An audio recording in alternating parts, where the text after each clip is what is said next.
Next question number 23. सोपा question है, काही लॉजिक जास्त गरज नाही आहे. नंबर ऑफ 7 डिजिट नंबर, तर 7 डिजिट पाहिजे आपल्याला. ओके ठीक आहे. लेट्स से 7 प्लेसेस पाहिजे आपल्याला. 2 3 4 5 6 and 7. ठीक आहे. 1 2 3 4 5 6 and 7. 7 digit numbers with digit 1 2 and 3. Digits किती यूज करायचे? 1 करायचं आहे, 2 करायचं आहे, 3 करायचं आहे. तर 3 नंबर घेऊन 7 डिजिट भरायचे. याचा अर्थ काय? सिंपली व्हॅल्यू काय रिपीट होणार. तर व्हॅल्यू रिपीट होणार आहे, पण सोबत त्यांनी काय म्हटलं आहे की सम ऑफ द डिजिट्स इज 11. हा पॉईंट महत्वाचा. डिजिटची सम किती झाली पाहिजे? 11. ओके 11. तर जेव्हा कधी असा क्वेश्चन मला सॉल्व्ह करायचा असतो, मी हमेशा हायेस्ट नंबर पासून स्टार्ट करतो. उदाहरणार्थ समजा मी 3 वेळा 3 घेतले. सपोज आपल्याकडे 7 प्लेसेस आहे. 3 वेळा 3 घेतले, तर आता फक्त मी 2च नंबर वापरू शकतो, कारण की मग 9 आणि 3 काय झाले? ऑलरेडी 11 झाले. म्हणजे 5च नंबर डिजिट बनला. माझा 5 डिजिटचाच नंबर बनला. तर मी 3 वेळा 3 घेऊ शकत नाही. तर माझी पहिली केस काय असणार आहे? केस नंबर 1 की 2 वेळा 3 घेतला आहे मी. आता मला किती बनवायचे? 6 झाले, तर मला 5 बनवायचे. किती प्लेसेस बाकी आहे माझ्याकडे?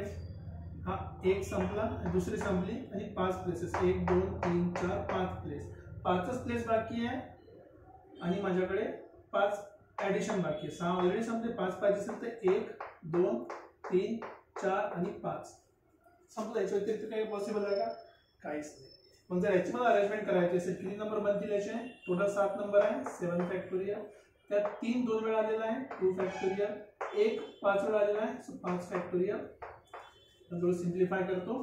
7 × 6 × 5 फॅक्टोरियल डिवाइड बाय हा 5 फॅक्टोरियल आणि इकडे 2 फॅक्टोरियल. हा कॅन्सल, हा झाला 3. ठीक आहे. तो 7 टोटल असे 21 नंबर बनतील. एक केस मध्ये 3 मी 2दा यूज केला, तर 3दा 3 यूज करणार नाही. सेकंड केस मध्ये 3 वेळा यूज केला ना, आता मी 1 वेळा यूज करतो. 3 1 वेळा यूज केलाय, 3 यूज केलाय. आता नंतर मला किती नंबर पाहिजे बघा? 3 यूज केलेले आहे. एकदा संपलाय नंबर. 6 प्लेसेस माझ्याकडे आहे. आता मी 2 किती वेळा यूज करू शकतो? जर समजा मी 2 3 वेळा यूज केले, तर 3 आणि 6 किती झाले? 9. 3 आणि 6 किती झाले? 6 आहे ना. 2 2 4 2 6 आणि 3 9. आता 11 करायसाठी जर मी एक एक जरी घेतला तरी किती डिजिट झाले बघा? 1 2 3 4 5 6. तरी नाही जमत. म्हणजे मी 2 पण मॅक्सिमम किती वेळा घेऊ शकतो? 2 वेळाच घेऊ शकतो. सो 1 2 3 डिजिट झाले.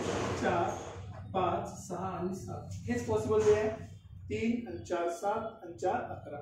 ठीक आहे. तशी किती बनणार आहे? Total 7 factorial. 2 2 वेळा आलेला आहे आणि 1 4 वेळा आलेला आहे. सो सॉल्व करा. 7 6 5 4 factorial divide by 4 factorial 2 factorial म्हणजे 2 झालं ॲक्च्युली. 4 फॅक्टोरियल कॅन्सल, हा झाला 3. ठीक आहे. 7 5 35 आणि 3 105. 35 3 105 झालं सेकंड. इकडे 21 इकडे 105. थर्ड केस. जर मी 2, आता मी माझ्याकडे ऑप्शन उरला आहे.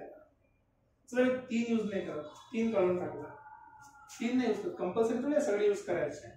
जसं इथे मी 2 यूज नाही केलेला आहे, इथे 3 यूज नाही करत, तर 1 2 3 4. जर समजा 5 पकडले, 5 दुनी 10 झाले आणि 11 झाले, तर 6 डिजिट झाला. म्हणजे मी 5 वेळा 2 नाही घेऊ शकत, 4 वेळा घेऊ शकतो. 2 2 4 2 6 2 8 आणि 3 11. बघा 1 2 3 4 5 6 7. राइट. सो बेसिकली हा झाला परत 7 फॅक्टोरियल. 2 4 वेळा आलाय, 1 3 वेळा आलाय. सो 7 फॅक्टोरियल म्हणजे 7 × 6 × 5 × 4 factorial divide by 4 factorial × 3 factorial.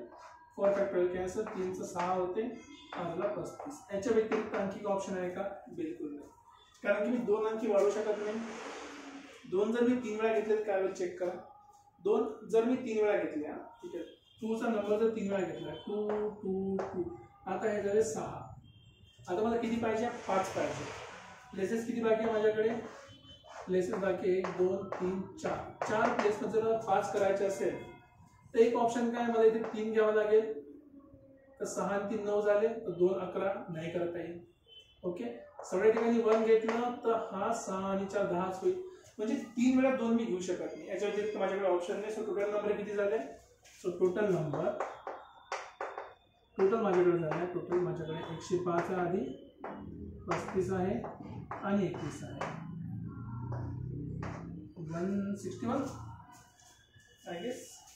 Total किती बनले माझ्याकडे? असे किती नंबर पॉसिबल आहे? टोटल असे नंबर पॉसिबल आहे 161 नंबर, की ज्याची सम किती होणार आहे 11 डिजिट्सची, आणि किती डिजिट नंबर बनतो तो 7 डिजिट नंबर. सिंपलचा क्वेश्चन आहे, थोडं ट्रायल अँड एररनी सॉल्व्ह करावं लागेल. समजलं असेल अशी आशा करतो. भेटूया परत पुढच्या लेक्चरमध्ये.